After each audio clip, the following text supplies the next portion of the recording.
ठेकेदारहरू यी कम्पनीहरू शक्तिशाली छन् कहाँ हामीलाई उनीहरूले होइन केही हदसम्म केही निर्माण कम्पनीहरूको कारणले गर्दाखेरि निर्माण उद्योग आलोचित भएको कुरा म स्वीकार्छु। निर्माण उद्योग आलोचित भएको छ, केही निर्माणका कामहरू निर्माण कम्पनीकै कारणले गर्दाखेरि अगाडि बढ्न सकेको छैन, गर्दाखेरि आम जनतामा पनि निराशा छ र आम जनताले प्राप्त गर्नुपर्ने संरचनाहरू पनि समयमा प्राप्त गर्न सकेको छैन।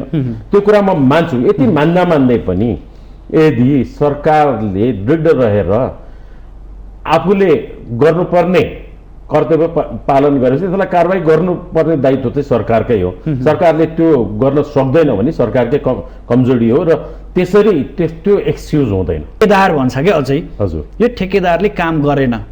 अब हिजोको दिनमा चाहिँ व्यापक रूपमा आम जनताले चाहिँ निर्माण कम्पनीहरूले काम गरेन भन्ने आरोप लाग्थ्यो भने आज धेरै हदसम्म नेपाली जनताले पनि बुझेको छ कि निर्माण व्यवसाय मात्र कारक तत्त्व होइन।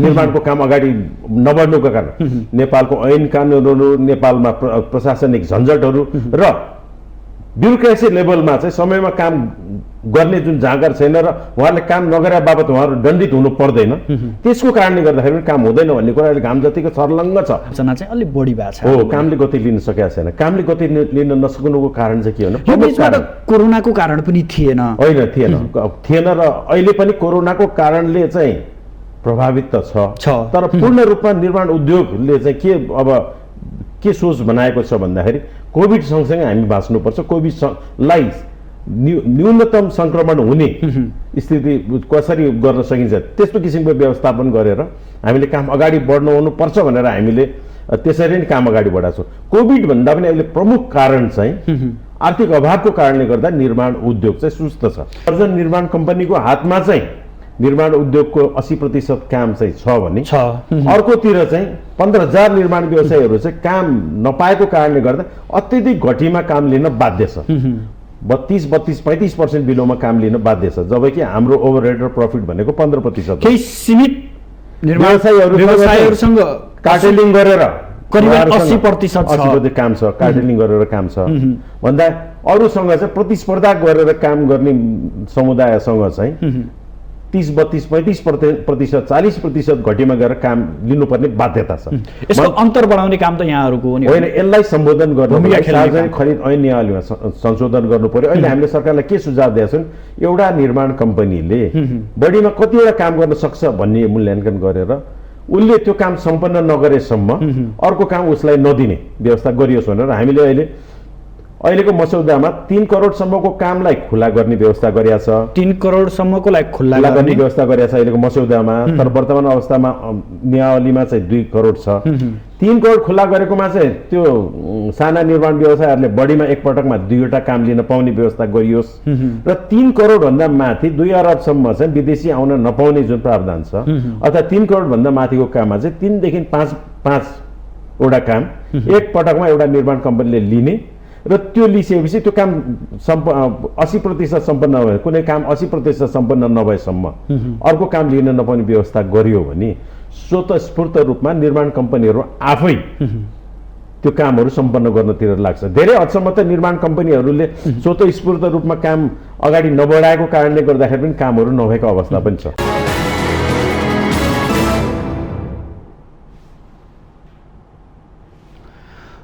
आदरणीय दर्शकबिन नमस्कार।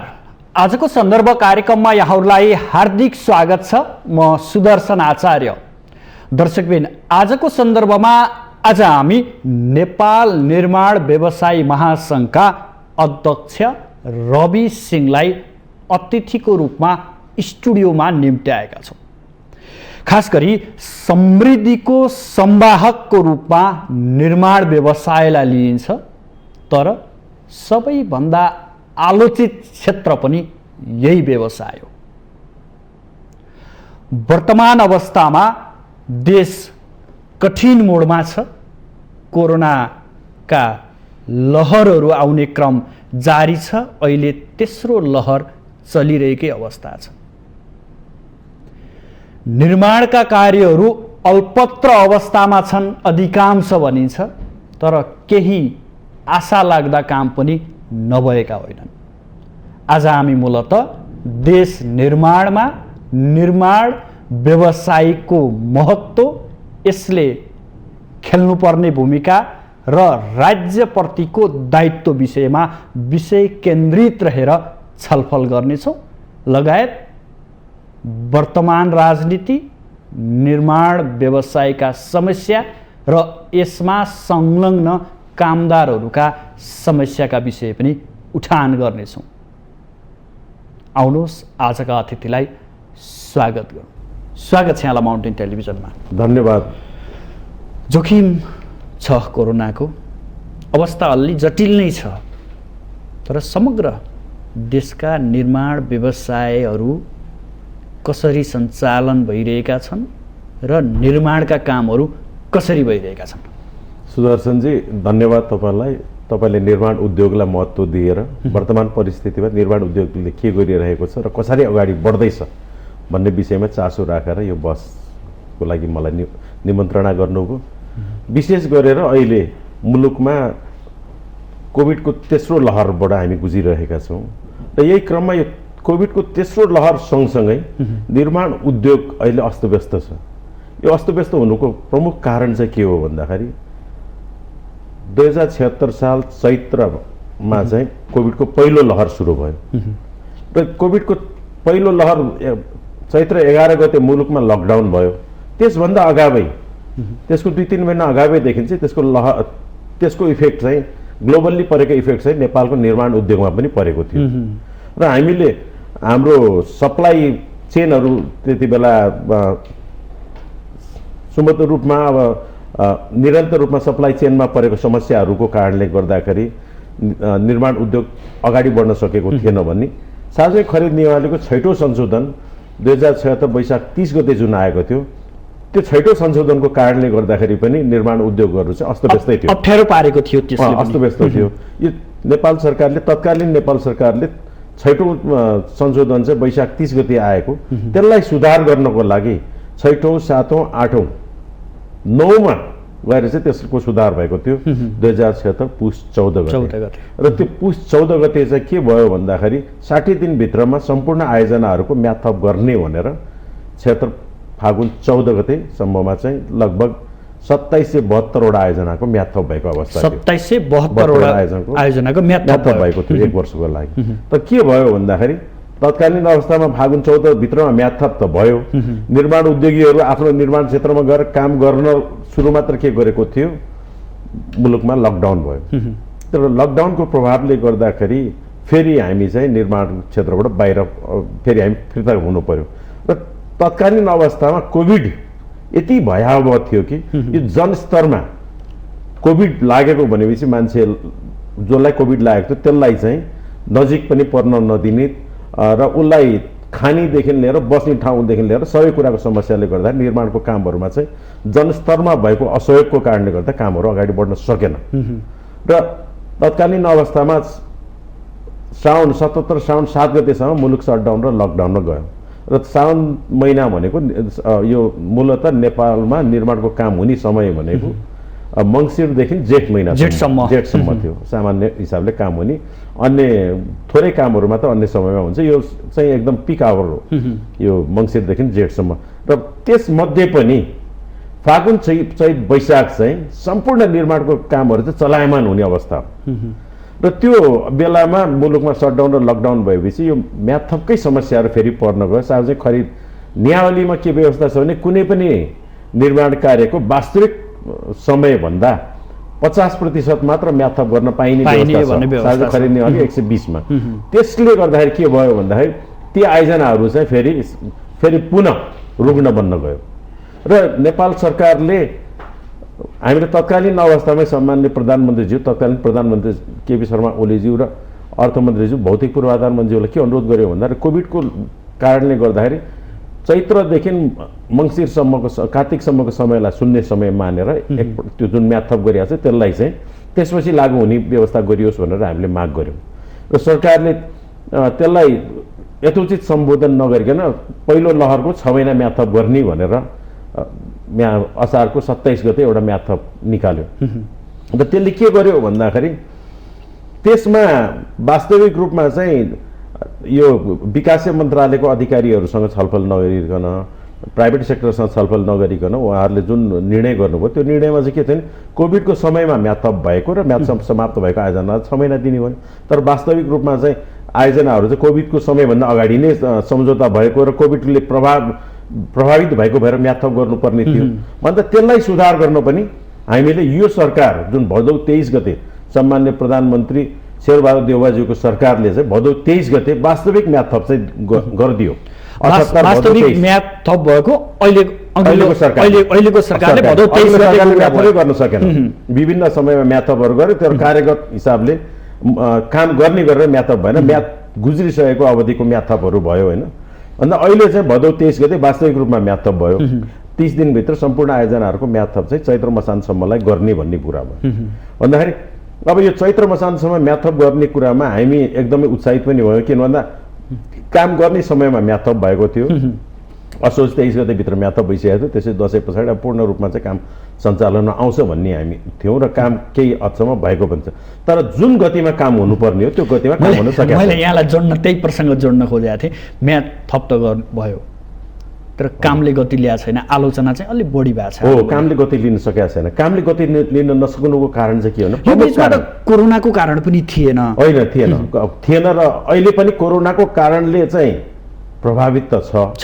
तर पूर्ण रूपमा निर्माण उद्योगले चाहिँ के सोच बनाएको छ भन्दाखेरि कोभिड सँगसँगै हामी बाँच्नुपर्छ। कोभिडलाई न्यूनतम संक्रमण हुने स्थिति कसरी गर्न सकिन्छ त्यस्तो किसिमको व्यवस्थापन गरेर हामीले काम अगाडि बढ्नु हुनुपर्छ भनेर हामीले त्यसरी नै काम अगाडि बढाएको छौँ। कोभिड भन्दा पनि अहिले प्रमुख कारण चाहिँ आर्थिक अभावको कारणले गर्दा निर्माण उद्योग चाहिँ सुस्त छ। आर्थिक अभावको कारण निर्माण उद्योग अहिले सुस्त छ। आर्थिक अभावकै कारणले सुस्त छ। आर्थिक अभाव कसरी हुन गयो भन्दा विगत 2 वर्षदेखि हामीले निरन्तर रूपमा काम चाहिँ गर्न सकेनौँ र हाम्रो ओभरहेड खर्च चाहिँ निरन्तर रूपमा भइरह्यो। तर काम गर्ने बेलामा हामीसँग पुँजी भएन र नेपाल सरकारले सार्वजनिक खरिद नीतिको नौ संशोधनमा के व्यवस्था गर्यो भन्दा क्रेडिट लाइनको थप व्यवस्था गर्यो। त्यो क्रेडिट लाइन किन व्यवस्था गरिएको थियो भन्दाखेरि यदि कन्ट्र्याक्टरसँग रकम अभाव भयो, सरकारले भुक्तानी समयमा दिन सकेन भने त्यो क्रेडिट लाइन जुन ब्याङ्कले इस्यु गरेको छ त्यो क्रेडिट लाइन बापत चाहिँ ब्याङ्कले कर्जा प्रवाह गर्ने भन्ने उद्देश्यको साथ क्रेडिट लाइन राखेको थियो। तर वास्तविक रूपमा चाहिँ ब्याङ्कहरूले त्यो क्रेडिट लाइन जुन प्रवाह गर्यो त्यसअनुसार उहाँहरूले चाहिँ रकम लगानी गर्न सक्नु भएन, सक्नुहुन्न होइन। र यो क्रेडिट लाइन चाहिँ बिना मतलबको निर्माण उद्योगमा थप आर्थिक भार पर्ने बाहेक अन्य केही पनि व्यवस्था भएन। यो क्रेडिट लाइन जारी गरेपछि क्रेडिट लाइन बापतको वार्षिक रूपमा न्यूनतम 0.6% र अधिकतम 2.5%सम्म अतिरिक्त कमिसन तिर्नु बाहेक यसले पनि यहाँहरूलाई अलिक बोझ थप्या छ। होइन, आर्थिक रूपमा बोझ थप्या छ र रकम उपलब्ध नगराएको कारणले गर्दाखेरि उद्योग चाहिँ सुस्त भएको छ। मैले फेरि एउटा त्यही 6 महिने प्रसङ्ग जोड्न थालेँ। ठ्याक्कै भन्नुहोस्, तपाईँले 6 महिनाको यो समय अवधि पाइसकेपछि काम कति भएको छ? कति प्रतिशतमा तुलना गर्दा कति प्रतिशत? अब मलाई के लाग्छ भन्दाखेरि यदि यो निरन्तर रूपमा काम गर्ने हो भने 6 महिना दिएको अवधिमा चाहिँ लगभग रुग्न रहेको आयोजनाहरूको चाहिँ 80% सम्पन्न हुने हामीले लक्ष्य लिएका थियौँ। यद्यपि 20% चाहिँ त्यो समय अवधि पर्याप्त थिएन। त्यो चाहिँ 1-1.5 वर्ष थप समय चाहिनेलाई 6 महिना पर्याप्त नहुन सक्थ्यो। तर जुन आयोजना 6 महिनाभित्रै सम्पन्न हुनु पर्थ्यो ती आयोजना पनि अहिले आर्थिक अभावको कारणले गतिशील हुन सकेको छैन। यो आर्थिक अभाव चाहिँ किन रह्यो भन्दाखेरि अहिले विगतमा निर्माण उद्योगलाई चाहिने सप्लाईको सामग्री जसले हामीलाई सप्लाई गर्नुहुन्थ्यो, जो उद्योगीहरू थियो, सिमेन्ट, छड, काठदेखि लिएर खाद्यान्नदेखि लिएर अरू सबै, उहाँहरूले पनि हामीलाई 60 दिनको उधारो सहज रूपमा उपलब्ध गराउनुहुन्थ्यो। कसैले 90 दिनको उधारो उपलब्ध गराउँथ्यो। तर उहाँहरूसँग पनि अहिले उधारो उपलब्ध गराउन सक्ने क्षमता छैन। किन भन्दा ब्याङ्कले उहाँहरूलाई पनि सपोर्ट गरेको छैन। उहाँहरूले पनि हाम्रो अर्डरलाई चाहिँ हामीले दिएको ब्याङ्क ग्यारेन्टी, हामीले दिएको एलसी मार्फत समग्र अर्थतन्त्रको प्रभाव निर्माण क्षेत्रमा पनि प्रत्यक्ष रूपमा परेको छ। भन्दा अब यसलाई सम्बोधन गर्नको लागि हामीले नेपाल सरकारलाई 2 वर्ष अगाडि नै के हामीले अनुरोध गरेका थियौँ भने हाम्रो हरेक बिलमा कट्टा गरेर राखेको 5% रकम, त्यो धरोटी रकम चाहिँ ब्याङ्क ग्यारेन्टी प्रदान गरेपछि हामीलाई फिर्ता गरियोस् भनेर हामीले तत्कालीन सम्मान्य प्रधानमन्त्री केपी शर्मा ओलीज्यूलाई, अर्थमन्त्री युवराज खतिवडाज्यूलाई भौतिक पूर्वाधार मन्त्रीज्यूलाई बसन्त नेमाङजी सबैलाई हामीले अनुरोध गरेको थियौँ। उहाँहरूले सकारात्मक भएर निर्णय गरेर पठाउनु पनि भएको थियो। भौतिक पूर्वाधार मन्त्रालयले सिफारिस गरेर अर्थ मन्त्रालयले पठाएको थियो, अर्थ मन्त्रालयले दिने भनेर बजेटमा पनि राखेको थियो।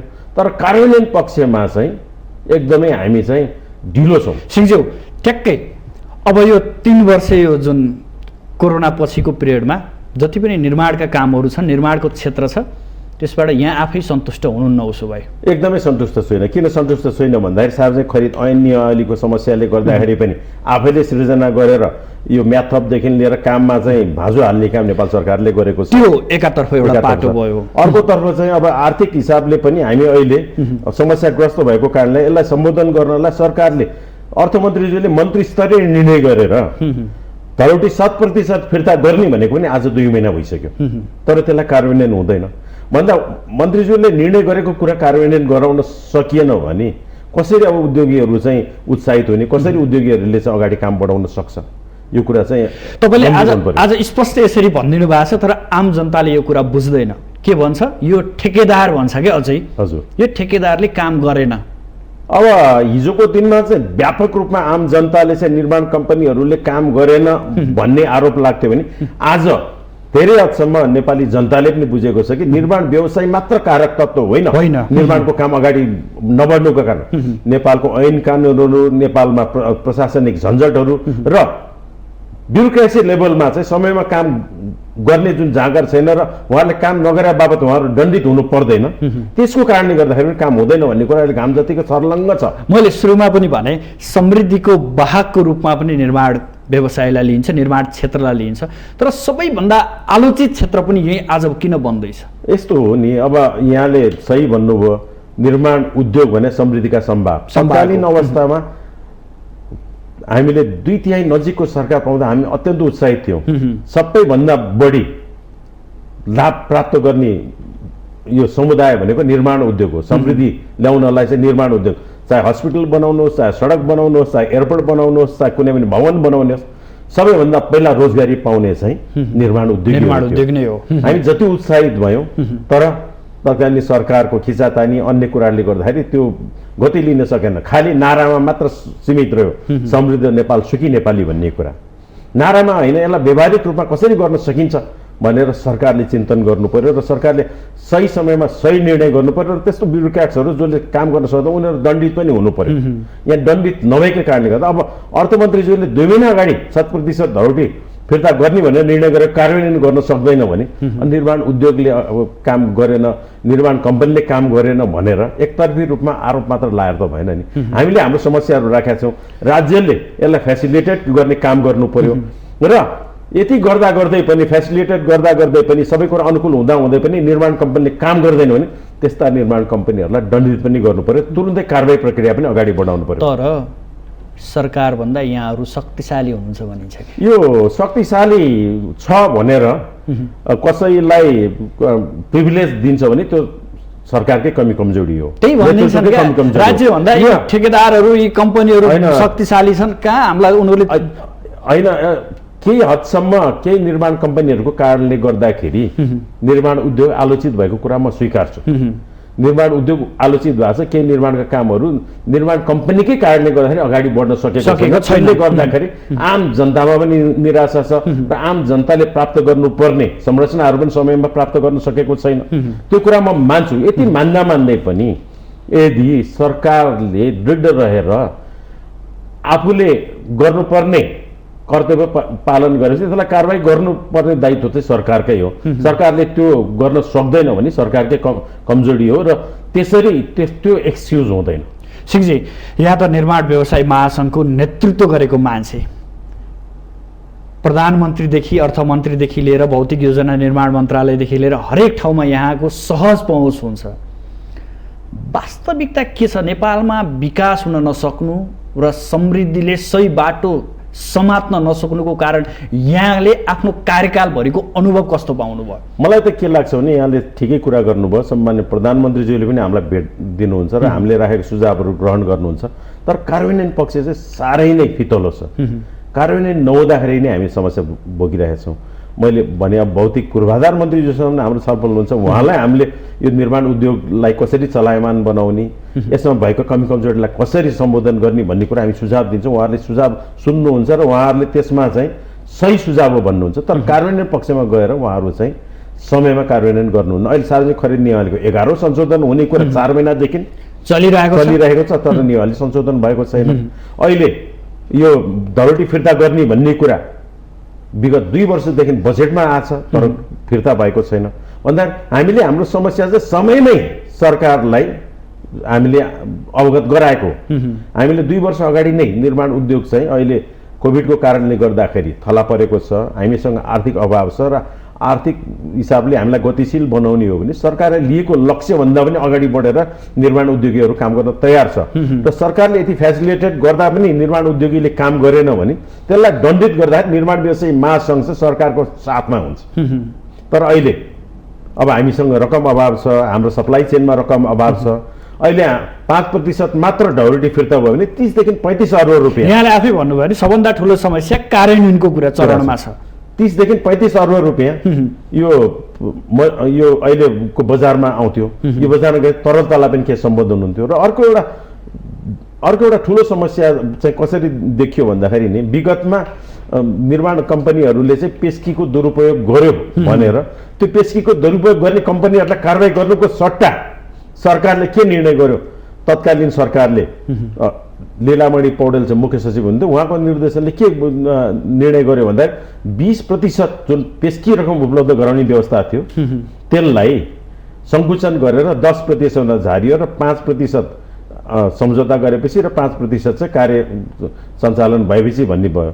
अब यसबाट के देखियो भन्दाखेरि विगतमा आर्थिक हिसाबले चाहिँ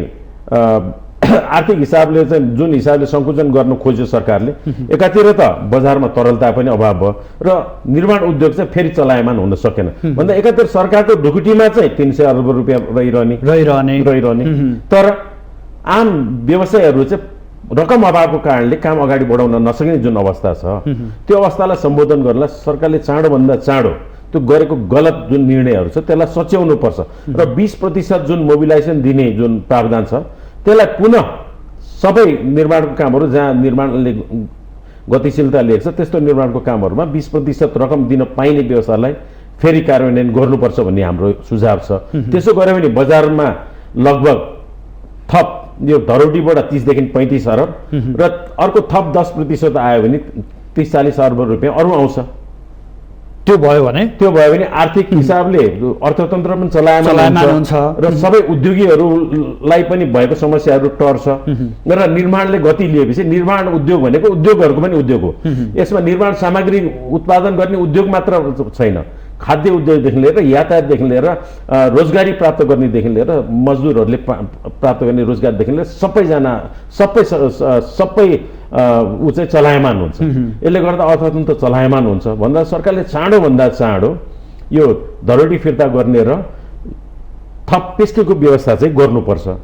त्यसो गर्यो भने निर्माणको काम अगाडि बढ्न सक्छ। र अहिले हामीले कोभिड सँगसँगै निर्माणको काम अगाडि बढाउनलाई सरकारलाई थप एउटा सुझाव के दिएछ भने निर्माण कम्पनीमा काम गर्ने मजदुर, प्राविधिक र अन्य निर्माणसँग सम्बन्धितलाई पनि फ्रन्ट लाइनरको हिसाबले प्राथमिकतामा राखेर खोप उपलब्ध गराउने, बुस्टर डोज उपलब्ध गराउने र निर्माणको कार्यक्षेत्रमा आवश्यक पर्ने यो कोभिड प्रोटोकल फलो गर्नलाई लाग्ने थप लागत पनि सरकारले पनि त्यो आयोजनाले बिहोरेर यो निर्माणलाई चाहिँ चलायमानै बनाउनुपर्छ। अहिले निर्माण गर्ने एकदमै उपयुक्त समयमा कोभिड वा अन्य बहानाले यो निर्माणको कामलाई चाहिँ रोक्नु हुँदैन। यहाँले समस्याहरू बताउनु भयो र गर्नुपर्ने सरकारले राज्यले गर्नुपर्ने दायित्वको कुरा पनि यहाँले बोध गराउँदै गर्दा तपाईँ नेतृत्वमा आएपछि तपाईँले के काम गर्नुभयो भनेर पनि प्रश्न उठ्छ नि। एकदमै उठ्छ। मैले यो निर्माण व्यवसाय महासङ्घको अध्यक्ष भइसकेपछि सबैभन्दा पहिला त यसमा भएका विकृतिहरू चाहिँ आम जनता सामु राख्यौँ। मैले पटक पटक भन्ने गरेको छु, यहाँको यो लोकप्रिय टेलिभिजन माउन्टेन टेलिभिजनमा पनि मैले पटक पटक आफ्नो अन्तर्वार्तामा के भनेको छु भने कामको समानुपातिक वितरण नहुँदाखेरि आफ्नो क्षमताभन्दा अत्यधिक रूपमा काम लिने यो जुन चलन छ त्यसको कारणले गर्दाखेरि पनि निर्माणको कामहरू समयमा सम्पन्न हुन सकेका छैन। र एकातिर केही दर्जन निर्माण कम्पनीको हातमा चाहिँ निर्माण उद्योगको 80% काम चाहिँ छ भने छ। अर्कोतिर चाहिँ 15,000 निर्माण व्यवसायीहरू चाहिँ काम नपाएको कारणले गर्दा अत्यधिक घटीमा काम लिन बाध्य छ। 32-35% बिलोमा काम लिन बाध्य छ, जबकि हाम्रो ओभरहेड र प्रफिट भनेको 15%। केही सीमित व्यवसायीहरूसँग कार्टेलिङ गरेर करिब 80% काम छ, कार्टेलिङ गरेर काम छ भन्दा अरूसँग चाहिँ प्रतिस्पर्धा गरेर काम गर्ने समुदायसँग चाहिँ 30-35% 40% घटीमा गएर काम लिनुपर्ने बाध्यता छ।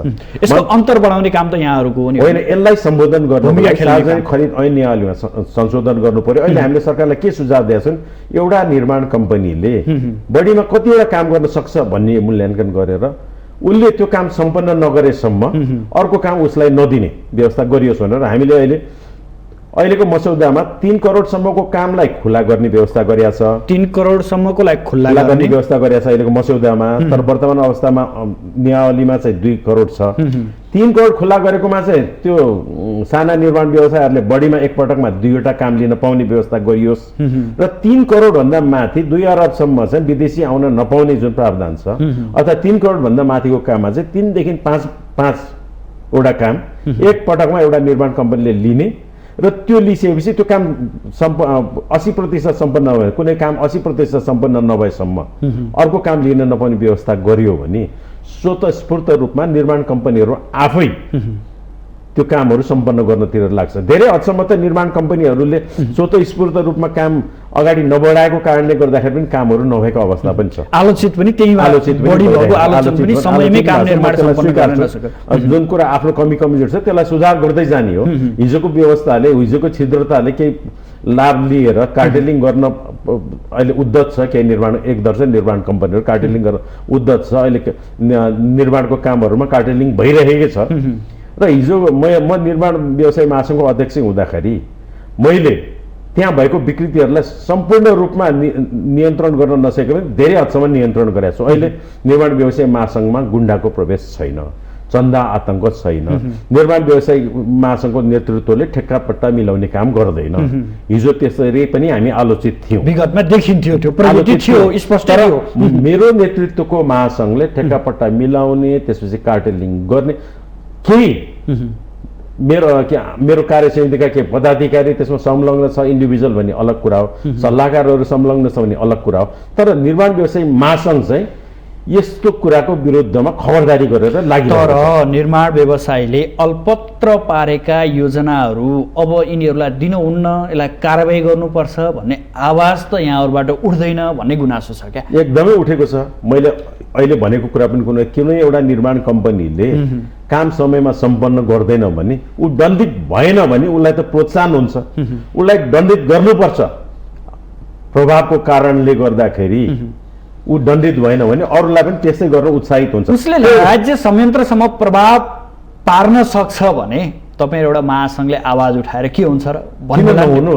अब महासङ्घले दिएको सल्लाह सुझाव अनुसारै सरकार चल्ने हो र हिजोको दिनमा भएको कमी कमजोरीलाई सच्याउँदै निर्माण उद्योगलाई उत्साहित बनाउने, निर्माण उद्योगलाई स्थापित गराउने मात्र होइन कि देशको समृद्धिमा हामी अगाडि बढ्नुपर्छ भने हिजोको कमी कमजोरीलाई सरकारले पनि सच्याउनुपर्छ, निर्माण उद्योगीले पनि सच्याउनुपर्छ, जनताले पनि सच्याउनुपर्छ। धेरै कमी कमजोरी छन् क्या सिंहजी? जहाँ लगानी गर्छु भन्ने व्यक्तिहरू लगानी गर्न पाउँदैन।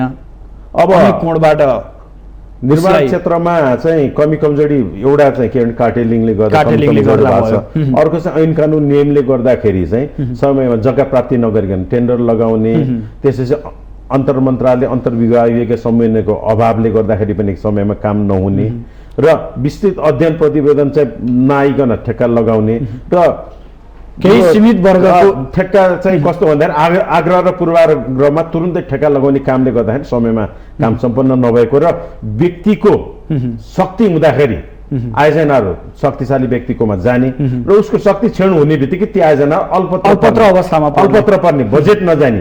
अहिले धेरै ठाउँ चाहिँ कसैले अब पूर्व प्रधानमन्त्रीज्यूले धेरैवटा अस्पतालहरू उद्घाटन गर्नुभयो, धेरै पुलहरू उद्घाटन गर्नुभयो, तर के भन्दाखेरि अहिले त्यहाँ बजेट नगएको कारणले गर्दाखेरि त्यहाँ चाहिँ कामहरू जुन गतिमा अगाडि बढ्नुपर्ने हो त्यो गतिले अगाडि बढ्न सकेको छैन।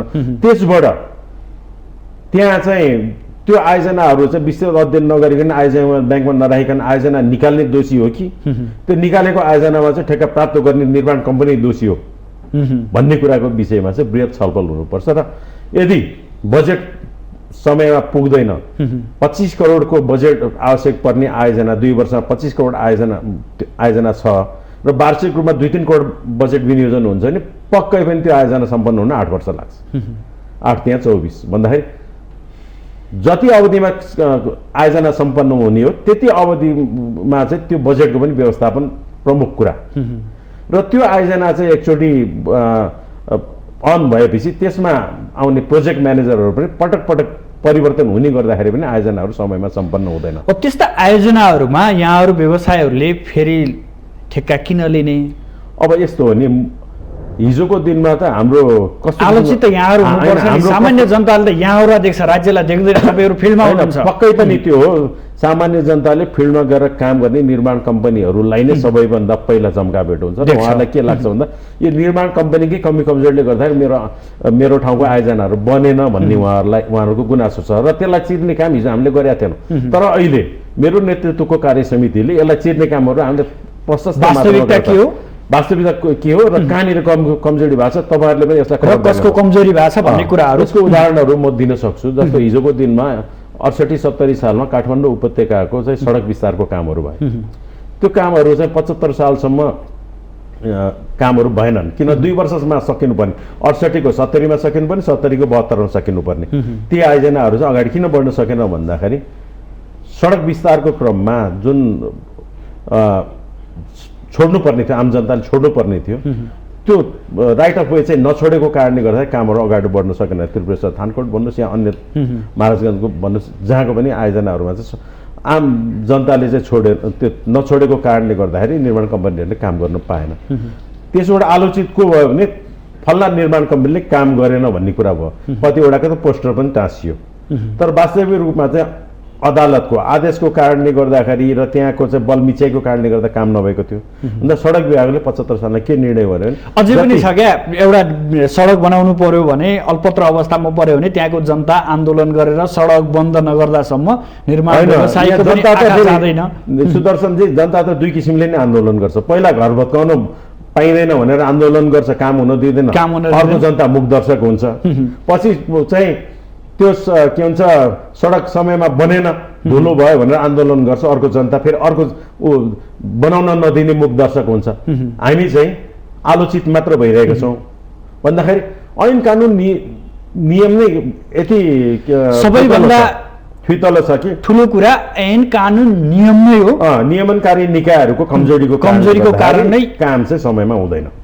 सबै विकास निर्माणका अधिकांश कामहरू अल्पत्र अवस्थामा परेको कारण र केही निर्माण कम्पनीहरूले काम गरेका छैन भने उनीहरूलाई कारवाही गर्ने निकाय पनि त्यही नियमनकारी निकाय हो, इम्प्लोयर नै। उहाँहरूले पनि गर्नु भने त्यहाँनिर पनि उहाँहरूकै कमी कमजोरी छ। त्यसमा दबाब त यहाँहरूले दिन सक्नुहुन्छ? दबाब दिएर पाइन्छ त। आफ्नो जिम्मेवारीबाट कसैले दबाब दियो भने त्यो दबाबलाई मान्ने कि आफ्नो कर्तव्य पालना गर्ने, कर्तव्य पालना गर्ने प्रमुख दायित्व हुन्छ नि नियमनकारी निकायको। र सँगसँगै अब ओभरसाइज एजेन्सिजहरूको डरले गर्दाखेरि पनि, तपाईँले भने जस्तो राजनैतिक प्रभावको कारणले गर्दाखेरि पनि यो सडक नबनेर के हुन्छ, समय नबनेर के हुन्छ, म चाहिँ टिकिराख्नुपर्छ भन्ने धारणाले गर्दाखेरि पनि त्यस्तो किसिमको आग्रह र पूर्वाग्रहमा आयोजनाहरू चाहिँ ढिलो हुने कामहरू पनि भएको हुन्छ। कतिपय ठाउँमा चाहिँ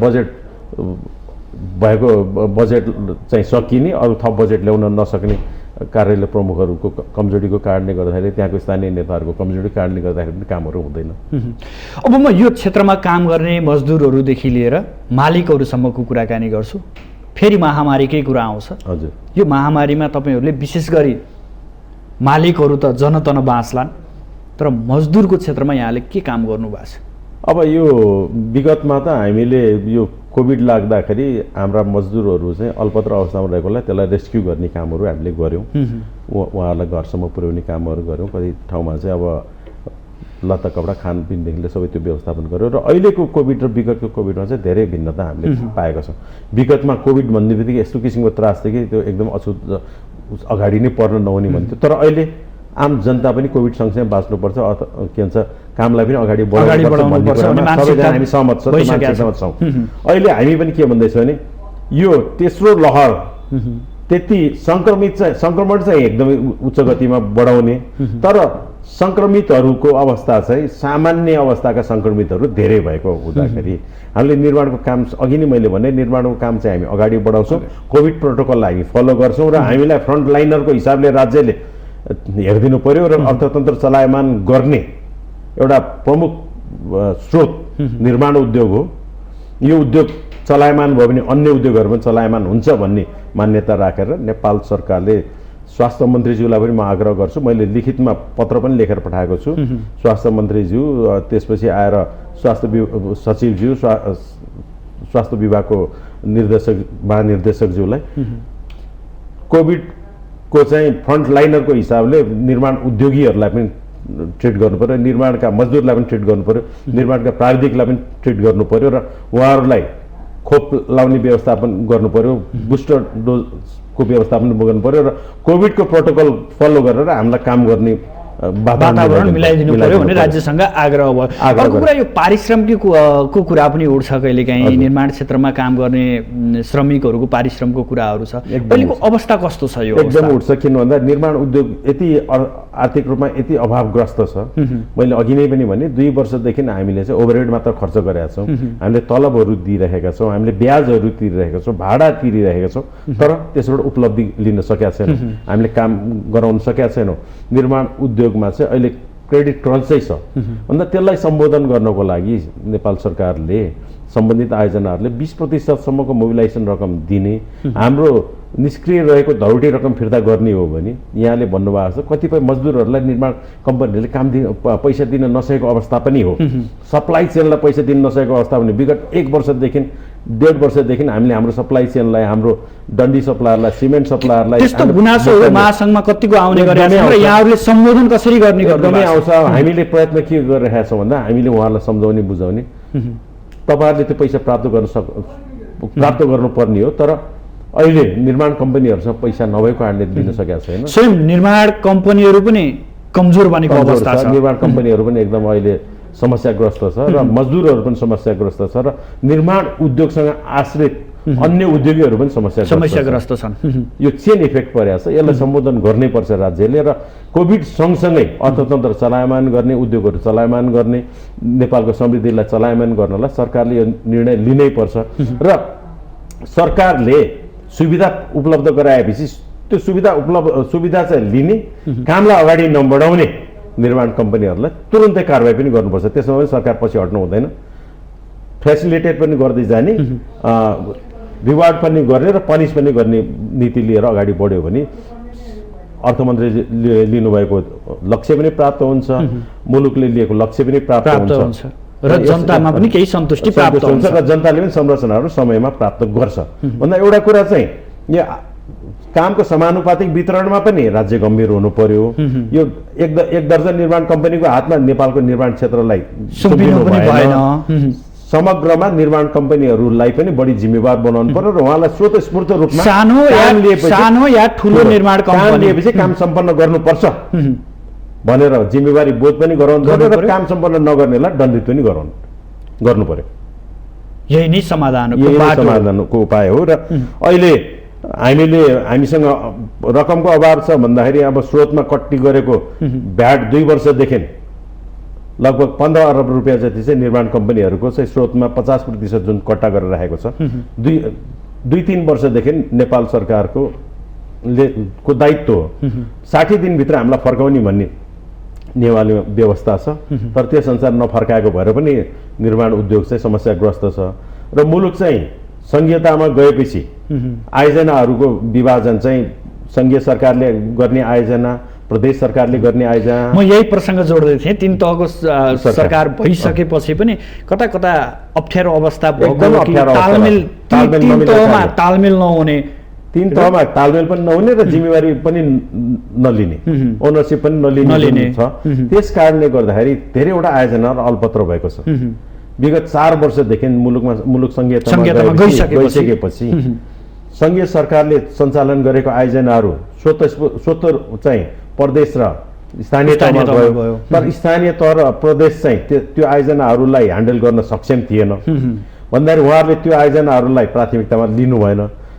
सङ्घीय सरकारले चाहिँ प्रदेश र स्थानीय तहमा पठाइदियो, स्थानीय र प्रदेशले चाहिँ त्यसलाई थाती राखेर नयाँ आयोजनाहरू बनाउनतिर लागे र उहाँहरूसँग चाहिँ त्यो आयोजनाहरूलाई चाहिँ त्यो आयोजनाहरूको स्वामित्व ग्रहण गर्न सक्ने क्षमता पनि थिएन, प्राविधिक हिसाबले पनि थिएन र आर्थिक हिसाबले पनि थिएन भने चाहिँ उहाँले जति रकम पाउनुभयो नयाँ आयोजनाहरूमा लगानी गर्नुभयो अन्त त्यो आयोजनाहरू अहिले पनि अल्पत्र अवस्थामा छ। यहाँहरूको भूमिका पनि रहन्छ। अब हामीले त सम्बन्धित कार्यालयमा प्रधानमन्त्री, अर्थमन्त्री, भौतिक पूर्वाधार मन्त्री, खानेपानी मन्त्री, सबै मन्त्रीज्यूहरूलाई यो कुरा अवगत गराएको छौँ र अब अहिले फेरि ती आयोजनाहरू चाहिँ सङ्घीय सरकारले फिर्ता गएको छ। तर समस्या के छ भने सङ्घीय सरकारले त्यसको बजेट विनियोजन गरेका छैन भन्दा 4 वर्षदेखि अल्पत्र रहेको आयोजनामा पनि 7 अर्ब रुपियाँ जति चाहिँ दायित्व नेपाल सरकारको छ। अन्त त्यहाँबाट पनि कन्ट्र्याक्टरहरू चाहिँ पीडित छ, त्यहाँबाट पनि निर्माण कम्पनीहरू पीडित छ। अब म अलिक थोरै फरक प्रसङ्गमा जोडिन चाहेँ। नेपालमा लगानी गर्ने वातावरण छैन, राज्यले नै खेद्छ, कोही बेला प्रतिस्पर्धीले नै खेद्छ, नियम कानुनको उस्तै गाह्रो छ, साह्रो छ भन्छन्। वास्तवमा नेपालमा लगानी गर्ने वातावरण नभएको हो। अब यसमा चाहिँ के भन्दाखेरि इन्स्टिट्युसनल मेमोरी सरकारमा हुनु पर्यो। विगतको सरकारले गरेको कामलाई चाहिँ निरन्तरता सरकारले दिनु पर्यो। उद्योगी व्यवसायीले त वर्तमान ऐन कानुनमा टेकेर आफ्नो लगानी गर्ने हो र त्यो लगानी गर्दाखेरि तत्कालीन अवस्थामा के थियो ऐन कानुन, त्यसअनुसार त्रुटि छ भने त्यसलाई दण्डित गर्ने काम गर्नुपर्छ। यहाँलाई थोरै झकझकाउन खोजेको हाम्रो बतासको पछिल्लो घटनाक्रम बाहिर जसरी आएको छ। ऐन कानुनले मिचेर गरेको छ भने कारबाहीको भागीदार चाहिँ उद्योगी पनि हुनुपर्छ। तर ऐन कानुन उसले मिचेको छैन, तत्कालीन ऐन कानुन अनुसार नै उसले कुनै सम्झौता गरेका छ भने त्यो सम्झौता त्यो सरकारले मान्नुपर्छ र त्यहाँ ऐन कानुन मिच्ने अधिकारीहरू, नेतृत्वकर्ताहरू, राजनीतिक कर्मीहरू दण्डित हुनुपर्ने ठाउँमा कनिष्ठ तहका कर्मचारीहरू र उद्योगी व्यवसायीहरू चाहिँ त्यसबाट पीडित हुने, त्यसबाट उहाँहरूको मानमर्दन हुने जुन कामहरू भइरहेको छ यसले चाहिँ लगानीलाई प्रोत्साहन गर्दैन। विदेशीहरूलाई पनि यहाँ आएर काम गर्ने वातावरण छ भनेर हामीले खालि भनेर मात्र हुँदैन, वास्तविक रूपमा व्यावहारिक रूपमा त्यो वातावरण छ भनेर स्वतस्फूर्त रूपमा चाहिँ उद्योगी व्यवसायीहरू र यहाँ आएर लगानी गर्नेहरूले त्यो म्यासेज लानुपर्ने ठाउँमा यस्ता यस्ता क्रियाकलापहरू अहिले जुन बतासजीले भोगिराख्नु भएको छ त्यो क्रियाकलापबाट चाहिँ लगानी गर्ने मान्छेहरू चाहिँ उत्साहित हुँदैन, लगानी गर्ने मान्छेहरू निरुत्साहित नै हुन्छ। तर लगानीकर्ताले अथवा लगानी गर्ने व्यक्तिले पनि त हरेक कुराको ख्याल गर्नुपर्छ होइन र भने? एकदमै गर्नुपर्छ। लगानी गर्ने मान्छेले हरेक कुराको ख्याल गर्नुपर्छ। ऐन कानुन कहाँ बस्नुपर्छ, ऐन कानुन मान्नुपर्छ कि पर्दैन भन्ने कुरा त हरेक कुरा उहाँहरूले पनि त ऐन कानुन मान्नुपर्छ। तर ऐन कानुनले दिएको सुविधा चाहिँ व्यवसायीले, उद्योगीले उपयोग गर्छ। त्यो उपयोग गरेको बापतमा चाहिँ उद्योगी व्यवसायीहरू दण्डित हुनु हुँदैन। ऐन कानुनमा समस्या छ भने ऐन कानुनलाई संशोधन गर्नुपर्छ, परिमार्जन गर्नुपर्छ, निकाय छ र त्यस्तो किसिमको ऐन कानुन चाहिँ कतिपय बेलामा आएको पनि छ। अहिले त भनौँ न सरकार बनाउनलाई नै हाम्रो ऐन कानुन परिवर्तन भयो, एउटा पार्टी जोगाउनलाई ऐन कानुन परिवर्तन गरेर फेरि पुनः उस्तै रूपमा लायो भने यो क्षणिक लाभको लागि कुनै ऐन कानुन परिवर्तन हुन्छ भने त्यस्तो परिवर्तन गर्ने चाहिँ दण्डित हुनुपर्छ। नेपालमा व्यवसाय गर्ने व्यवसायीहरू निरुत्साही हुनुपर्ने अवस्था चाहिँ सिर्जना कहाँबाट भएको छ? म यही अब अरू कुरा त म जान्दिनँ, निर्माण उद्योगकै म कुरा गर्ने हो भने केही दर्जन निर्माण कम्पनीहरूले चाहिँ निरन्तर रूपमा चाहिँ इस्टिमेटमा काम प्राप्त गर्ने अवस्था छ भने अन्य निर्माण कम्पनीहरू चाहिँ अत्यन्त घटीमा गएर काम गर्न बाध्य छ भने ऐन कानुन त हाम्रो व्यवसाय मैत्री भएन, उद्योग मैत्री भएन, विकास मैत्री भएन, यो त सीमित कम्पनीहरूलाई मात्र पोस्ने भयो। त्यस्तो किसिमको ऐन कानुनलाई परिमार्जन गर्नुपर्छ भनेर मैले 2075 साल असोज 6 गते म निर्वाचित भएपछि नेपाल सरकारलाई सुझावहरू दिए र त्यही सुझावलाई नै दृष्टिगत गरेर सार्वजनिक खरिद नियमावलीको 6औं संशोधन त आयो। त्यो संशोधनमा धेरै कुराहरू सम्बोधन भयो। त्यो संशोधनमा सम्बोधन हुनु सँगसँगै केही यस्ता कुराहरू पनि आए कि जुन कुराले गर्दाखेरि नियमित रूपमा चलिरहेको कामहरू पनि ठप्प हुने अवस्था पनि त्यहीबाट सिर्जना भयो। भन्दाखेरि वैशाख 30 गते जुन सार्वजनिक खरिद नियमावलीको 6औं संशोधन आयो त्यसमा लगभग 38वटा बुँदामा संशोधन भएको थियो। 30-32वटा बुँदा चाहिँ हामीले माग गरेको अनुसार नै संशोधन भएको थियो, जस्तो जग्गा प्राप्ति नभइकन, बजेटको व्यवस्थापन नभइकन, डिपिआर तयार नभइकन त्यो रुखहरू कटान गर्नुपर्ने अन्य कुनै स्वीकृति लिनुपर्छ भने त्यो नलिकन यावत कुराहरू सम्बोधन हुँदा हुँदै के यस्ता कुरा पनि आइक्यो निर्माणलाई कसरी कस्न सकिन्छ, व्यवसायलाई कसरी कस्न सकिन्छ।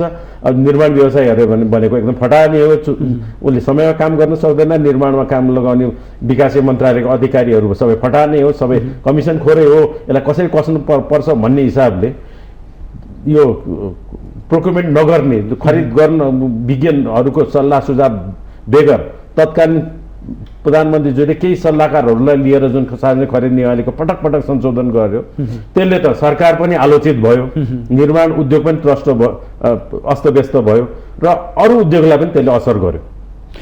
अर्को कुरा यो राजनीतिक अस्थिरताको कारण पनि समग्र विकास र निर्माण क्षेत्रमा पनि प्रभाव पर्छ। पक्कै पनि यहाँले पनि त्यो अनुभव गरिसक्नु भयो। हाम्रो दुर्भाग्य भन्नुपर्छ, मुलुकले अब राजनीतिक निकास पायो। 2075 मा चाहिँ तत्कालीन सरकार आएपछि जो एकदमै प्रचण्ड बहुमतको सरकार थियो, 2/3 को प्रचण्ड बहुमतको पार्टीले नेतृत्व गरेको 2/3 सरकार थियो। हामी अत्यन्त उत्साहित भयौँ, किन राजनीतिक निकास पाइसक्यो। माओवादीहरूले पनि सेफ ल्यान्डिङ गरेर 63-64 को आन्दोलनदेखि लिएर सबै कुरा सम्बोधन भयो। अब सबैको लक्ष्य भनेको मुलुकलाई समृद्ध बनाउने र नारा पनि सामान्य प्रधानमन्त्री तत्कालीन सामान्य प्रधानमन्त्रीले लिनुभएको थियो, मुलुकलाई समृद्ध बनाउने, नेपालीलाई सुखी बनाउने। तर दुर्भाग्यवश उहाँकै पार्टीको किचलोको कारणले गर्दाखेरि राजनीतिक अस्थिरता फेरि निम्तियो र 2 पटकसम्म प्रतिनिधि सभा विघटन भयो र अपोजिसनमा बसेको पार्टीको नेतृत्वमा सरकार बनिरहेको छ भन्दा हामीले जनताले बहुमतको सरकार दियो। अब मुलुकलाई चाहिँ आर्थिक क्रान्तितिर लानुपर्छ भने जनताले अब राजनीतिलाई तर थाहै राख्ने त्यसलाई पचाउन सकेन। राजनीतिलाई पटक यस्तो राजनीतिलाई थाहै राख, स्थायी रूपमा चलाऊ, तर विकास र समृद्धिका ढोकाहरू अगाडि बढाऊ भनेर जसरी जनताले म्यान्डेट दियो, तर त्यो म्यान्डेटलाई तत्कालीन नेतृत्वले पचाउन सकेन। पार्टीहरू टुटफुट भयो, 2 पटकसम्म पनि प्रतिनिधि सभाको विघटन भयो र अहिलेको सरकार चाहिँ बाध्यताको सरकार। अहिलेको सरकारले नियमित रूपमा कामहरू गर्ने र भएका कमी कमजोरीहरूलाई सुधार्दै आम निर्वाचनमा जाने जिम्मेवारी बोकेको सरकार। आधुनिक यो अवधिभित्र चाहिँ गर्नुपर्ने आफ्नो जिम्मेवारी पुरा गरेर अब आउने सरकारलाई ह्यान्डओभर गर्नुपर्ने मात्र केही सीमित दायित्वहरू मात्र बोकेको सरकार छ जस्तो लाग्छ। मैले थोरै अलि व्यक्तिगत प्रश्न पनि हुन सक्ला। यहाँ एउटा क्षेत्रको नेतृत्व गरिरहनु भएको छ, यद्यपि नेपाली काङ्ग्रेससँग पनि यहाँ आबद्ध हुनुहुन्छ। म नेपाली काङ्ग्रेसको चाहिँ अब एउटा क्याडेट हुँ होइन, म कार्यकर्ता हुँ, नेपाली काङ्ग्रेसको कार्यकर्ता हुँ। तर निर्माण उद्योगीको हिसाबले भन्नुहुन्छ निर्माण व्यवसायी महासङ्घ चाहिँ कुनै पनि राजनीतिक पार्टीसँग एफिलिएटेड छैन।